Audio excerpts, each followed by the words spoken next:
Boa noite. Iremos apresentar agora sobre o transporte de paciente crítico.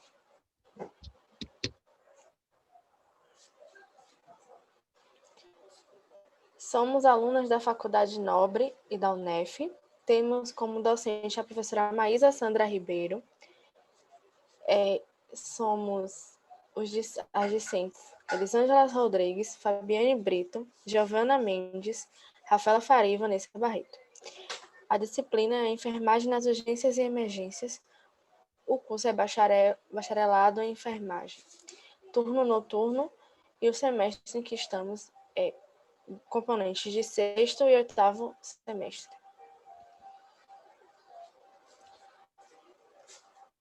Agora vamos falar um pouco sobre o que é o paciente crítico de fato. O paciente crítico ou grave é aquele que se encontra em risco iminente de perder a vida ou função de órgão ou sistema do corpo humano, bem como aquele que é frágil, bem como aquele em frágil condição clínica decorrente de trauma ou outras condições relacionadas a processos que requeram cuidado imediato clínico, como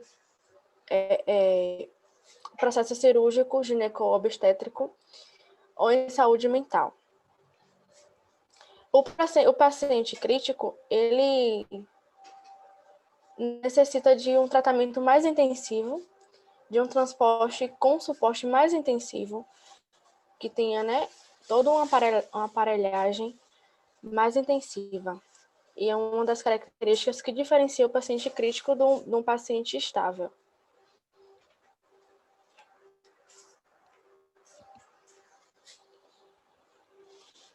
Sobre o transporte. O transporte, seja ele qual for, intra-hospitalar ou interhospitalar, deve ser cuidadoso, reproduzir segurança e ser realizado por profissionais qualificados e eficientes. Tem que ter uma atuação de equipe multidisciplinar, com treinamento adequado para realizá-lo. E os profissionais responsáveis devem se assegurar sobre a integridade do paciente antes mesmo de iniciar a locomoção, para evitar que ocorra um agravamento do quadro, para evitar que ocorra uma extubação, sabe, o tubo saia do lugar, para evitar uma queda, se o paciente estiver com alguma agitação. Então, tudo isso deve ser assegurado antes mesmo de iniciar o processo de locomoção, seja ele dentro do próprio ambiente hospitalar, de setor para setor, ou num ambiente externo, de hospital para hospital, que vai ser utilizado o meio de transporte como uma ambulância, um UTI móvel, uma SAMU. Boa noite, meu nome é Rafaela. Eu vou falar sobre os tipos de transporte. Primeiro, eu vou falar sobre o transporte intra-hospitalar, que é a transferência temporária ou definitiva de um paciente pelo profissional de saúde dentro de um ambiente hospitalar. Ele se divide em 5 partes. Primeiro, a transferência sem retorno do paciente para fora da área de tratamento intensivo, sendo CTI, centro cirúrgico e sala de recuperação pós-anestésica. Envolve a transferência dos pacientes com alta médica da sala de recuperação pós-anestésica ou da UTI. A decisão de alta da unidade é a razão da transferência, tendo assim a responsabilidade de que o quadro clínico está estável e o paciente está apto a ingressar na unidade de menor complexidade. Assim, seu transporte será de pequeno risco. Normalmente, não precisa da presença de um médico para esse tipo de transporte.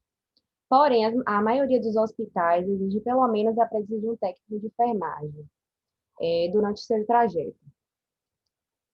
O segundo é a transferência em um único sentido de um paciente para a área de cuidados intensivos, ou seja, envolve o transporte do paciente da sala de emergência ou da enfermaria para o TI ou para o centro cirúrgico.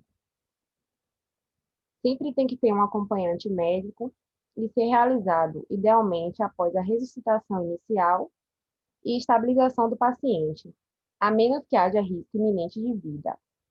Os cuidados iniciais são suporte ventilatório, hemodinâmico e avançado de vida. Terceiro, é a transferência da UTI para o centro cirúrgico, com retorno à UTI, que é a necessidade de intervenção cirúrgica em qualquer parte do corpo, tornando necessário o transporte do paciente crítico, mantendo o mesmo nível de cuidado de um trajeto e dentro do centro cirúrgico, tais como traz procedimentos como uma indicação precisa, sempre de acordo com o cirurgião e o intensivista. Nesse tipo de transporte, é necessária a presença do médico durante seu trajeto. O quarto é a transferência do CTI para áreas não CTI e retorno do paciente de volta ao CTI. Nesses casos, são transferências para a realização do procedimento como diagnóstico, terapêutico ou não cirúrgicas. O quinto é a transferência não crítica, que são incluídos os deslocamentos das não emergências rotineiras, inclusive dos pacientes a serem submetidos a cirurgia eletivas, que é da unidade de intervenção do centro cirúrgico. Agora eu vou falar sobre o transporte interhospitalar. O transporte interhospitalar é a transferência de pacientes entre a unidade não hospitalar ou hospitalares de atendimento às urgências e emergências, unidades de diagnósticos, terapêutica e outras unidades de saúde que funcionam como base de estabilização para os pacientes graves. Eles são divididos em três partes. A primeira é a transferência sem retorno de centros de menor para outras de maior complexidade, incluídos pacientes de vários estágios de gravidade, sendo que os pacientes são levados para ser feita a realização do tratamento definitivo em hospitais especializados, permanecendo internados nele definitivamente. Nessa categoria não é incluso pacientes transferidos para outra cidade. Segunda, é a transferência com retorno para o tratamento de exames de diagnósticos, que é o paciente que vai ser levado à unidade isolada ou a outro hospital para a realização de um exame ou um tratamento e retorna ao hospital de origem. O terceiro é a transferência de pacientes politraumatizados de um centro de menor complexidade, onde pacientes são levados ao sistema de atendimento pré-hospitalar para estabilização para o tratamento definitivo. Esses pacientes críticos podem ser levados temporariamente a uma unidade de menor complexidade, mas tendo capacidade de prestar suporte avançado de vida. Após a estabilização, a vítima é transferida a um centro cirúrgico para o seu, não, a um centro para o seu tratamento definitivo. As contraindicações têm a incapacidade de se manter oxigenado e a ventilação adequada, a incapacidade de se manter o desempenho hemodinâmico, incapacidade de monitorar o estado cardiorrespiratório, incapacidade também de controlar a via aérea, um número insuficiente de profissionais treinados, sendo todas essas contraindicações valem durante o transporte ou durante a permanência do paciente no setor de destino.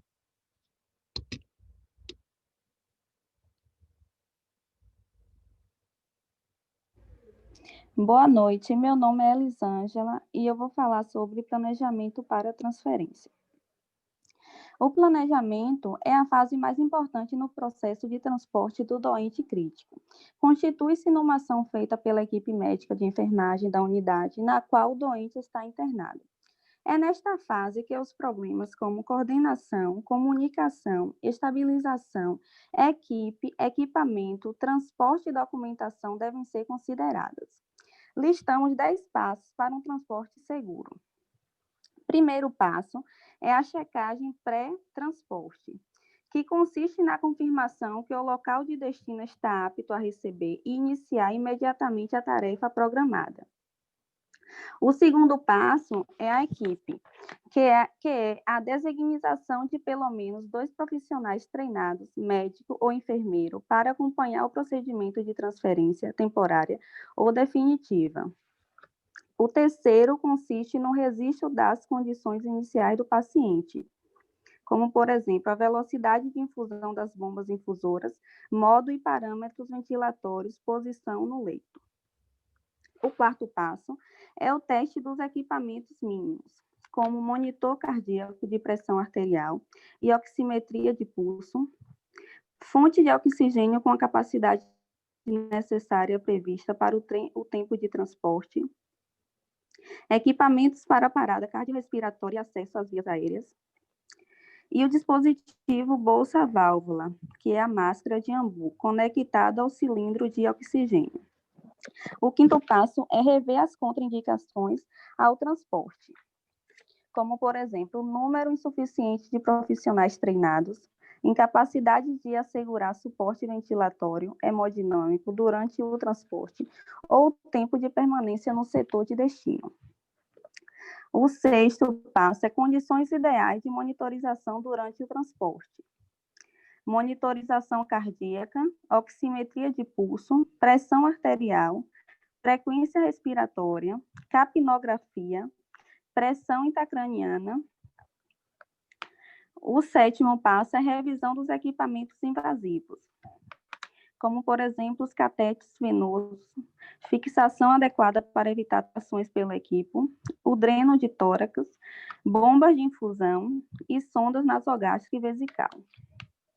O oitavo passo é o transporte, tendo como planejar para que seja feito no menor tempo possível, cuidado especial na transferência para a maca de transporte, checar se o paciente não está com contenções no membros, evitar trações, cuidados com as principais causas de erro, deslocamento da cânula endotraqueal, perda do suprimento de oxigênio, mau funcionamento do equipamento por falta de energia. O nono passo é a estabilização pós-transporte. Rever parâmetros de motorização, atenção aos parâmetros hemodinâmicos e ventilatórios, coleta de gasometria arterial, quando indicado, coletar um exame pré-transporte para que sirva como parâmetro comparativo. O 10º passo é o registro médico, que consiste em anotar no prontuário o procedimento realizado, incluindo o motivo da transferência, tempo de transporte, as alterações fisiológicas e os eventuais intercorrências. Importância e papel da enfermagem. A equipe de enfermagem tem papel importante, podendo a sua vivência influenciar positiva ou negativamente na qualidade do transporte. Os profissionais de enfermagem sejam qualificados, permaneçam focados para que, eventualmente, que possa contribuir para a piora do quadro do paciente e verificar o paciente durante todo o transporte. O cuidado de enfermagem, ele é um instrumento das ações que, norteados por regras, rotinas ou normas, propõem uma observação relevante à disciplina. Isso é importante prevenir agravos à saúde através das ações de enfermagem direcionadas. O papel do enfermeiro nas ações hospitalares é interdisciplinar e integralizado quando se orienta às necessidades da saúde do paciente. No transporte do doente crítico, por exemplo, o enfermeiro pode atuar na fase decisão, aconselhando ou não o transporte do doente, na fase de planejamento, prestando os cuidados inerentes à sua profissão, tendo em vista a estabilização do doente, e na fase de efetivação, vigiando o transporte para que não ocorra intercorrências.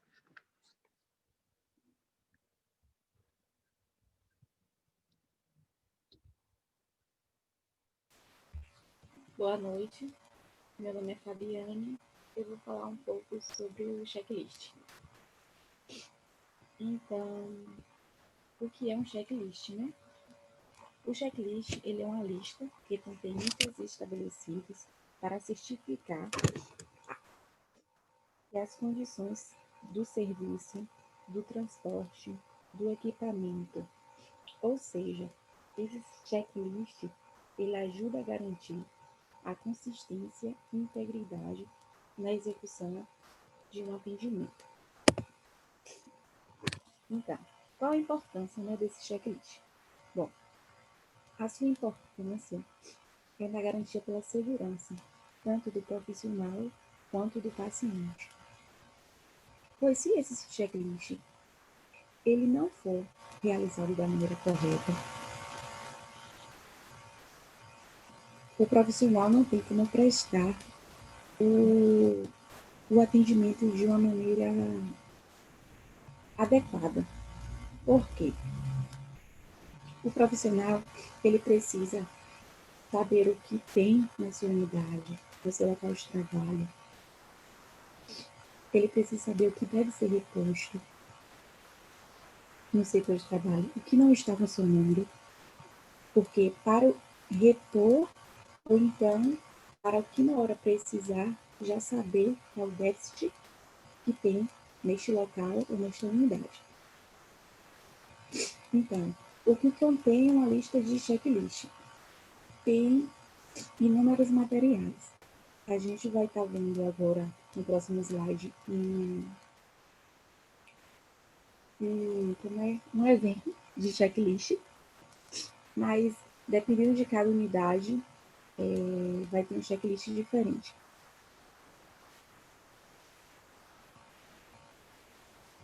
Pode passar rápido. Aqui a gente tem, né, um exemplo de checklist, que nesse checklist ele vai conter, né? Ele vai conter, aqui tem sinalizador, óptico e acústico. Então, eu não vou estar lendo tudo que tem nesse checklist. Mas o que deve conter no checklist, né? Deve conter monitor cardíaco, e aí você vai fazer um xizinho, se está funcionando ou não, se por que ou não, tem que estar sinalizando, a questão do cilindro de oxigênio, como é que está. As bolsas válvula máscara tem que ser testadas. Então, tudo o que a quantidade de soro, a quantidade de seringa. Então, tudo deve ser observado. Assim que você entra no plantão, tudo tem que ser observado, tudo tem que ser listado, tudo deve ser feito esse checklist para que o paciente esteja assegurado, né? E o profissional também, para que quando venha a precisar do atendimento destes materiais, eles estejam disponíveis. Pode passar. Aqui a gente tem, né, como foi dito, não só do equipamento, mas ele é essencial tanto para o paciente como a mobilização. Então, equipamento. A monitorização cardíaca contínua, oximetria e pressão arterial, e um cilindro de oxigênio que tem que ter com reserva, calcular o tempo para a ventilação, a 100% de O2, a mala de transporte com adrenalina, tropina, meldarona, ou seja, são algumas medicações que tem na mochila do enfermeiro, como o material de intubação, ventilação, bolsa válvula máscara, considerar o capnógrafo, que alguns lugares primeiro não tem, no paciente. Sedativos de inervação podem ser temporariamente suspensos. Verifique se há quantidade suficiente das aminas nos casos para não acabar no meio de transporte. Ou seja, você tem que ter pelo menos uma base de quantas medicações devem ter, e você tem que ter uma base, se for precisar dessa medicação, quantas vão ser utilizadas, para que essa medicação ela não venha a acabar e você ficar sem. Então, tipo, como se tiver uma reserva. Testar o monitor de transporte, deixa o paciente ventilar um pouco com ele antes de descer, a fim de avaliar acoplamento e saturação, ou seja, não colocar logo o paciente imediato dentro da ambulância e levar primeiro estabilizar o paciente dentro dessa ambulância, ver como é que está o paciente, se ela está curando bem, olhar tudo no monitor cardíaco, como é que está, e a partir disso, que o paciente estiver estabilizado, sim, prosseguir com o encaminhamento, né? Muitos autores sugerem interrupção da higiene enteral durante o transporte e, na mobilização, deixa uma pessoa da equipe responsável por manter o toque fixado e as linhas vosas e arteriais, o tubo protraqueal, né? Para não correr o risco de ter extubação no paciente. Cheque o comprimento dos equipos e cabos. Use a prancha ou skate para facilitar o deslocamento deste paciente e avalie se o dreno deve ser campeado ou se pode ficar aberto, o dreno que está nesse paciente. Então, o checklist, a gente percebe que ele é essencial para que a gente consiga dar um atendimento adequado para esse paciente e para que nós mesmos saibamos o que aquele setor tem, o que deve ser reposto e o que está ou não funcionando para assim poder providenciar.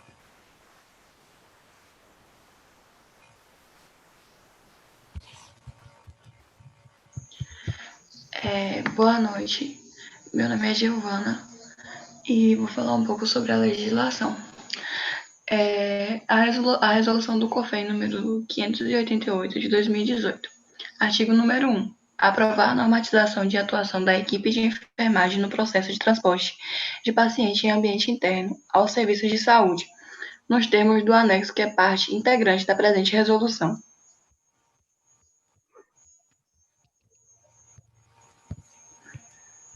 Artigo número 2. Os profissionais de enfermagem participam do processo de transporte do paciente em ambiente interno aos serviços de saúde, obedecidas as recomendações insertas no anexo deste normativo. Artigo número 3. O transporte do paciente hospitalizado faz parte das competências da equipe de enfermagem, devendo os serviços de saúde assegurar as condições necessárias para a atuação do profissional responsável pela condução do meio, maca ou cadeira de rodas. Artigo número 4. Todas as intercorrências e intervenções ocorridas durante o processo de transporte devem ser registradas no prontuário do paciente. Artigo número 5. Os casos omissores serão resolvidos pelo Conselho Federal de Enfermagem. E entre os principais aspectos citados na portaria número 1147, capítulo 2, seção 1, que define os tipos de ambulância, e na seção 5, os equipamentos. Segundo este documento, a ambulância é todo veículo que, pelas suas características, equipamentos e tripulação, permite a estabilização e ou transporte de doentes. Ainda, segundo o regulamento citado, as ambulâncias podem ser do tipo A, A1 e A2, ambulâncias de transporte que são veículos devidamente identificados, equipados para o transporte de doentes que dele necessitam por causa de medicamentos justificados e cuja situação clínica não faça prever a necessidade de assistência durante o transporte. É subdividida em tipo A1, que são transportes individual destinado ao transporte de um ou dois doentes em marca ou maca e cadeiras de transporte, e tipo A2, que são aqueles de transporte múltiplo destinada ao transporte de até 7 doentes em uma cadeira de transporte em cadeiras de rodas. Tipo B, são ambulâncias identificadas como de socorro e cuja tripulação e equipamentos permitem a aplicação de medidas de suporte básico de vida destinadas à estabilização e transporte de doentes que necessitam de assistência durante o transporte. Em caso de eventualidade, as ambulâncias desse tipo podem atuar como ambulâncias de cuidado intensivo, desde que estejam munidas dos meios humanos e recursos de técnicas estabelecidos para ambulâncias do tipo C. Ambulância do tipo C. São ambulâncias de cuidados intensivos e cuja tripulação e equipamentos permitem a aplicação de medidas de suporte avançado de vida destinadas à estabilização de transporte de doentes que necessitam de assistência durante o processo. E aqui são as referências de onde a gente tirou todo o conteúdo do slide. E assim finalizamos o nosso trabalho com a ordem de apresentação, tendo como primeiro Vanessa Barreto, Rafaela Faria, Elisângela Rodrigues, Fabiane Brito e, por último, Giovana Mendes. Obrigada pela atenção de todos. Boa noite.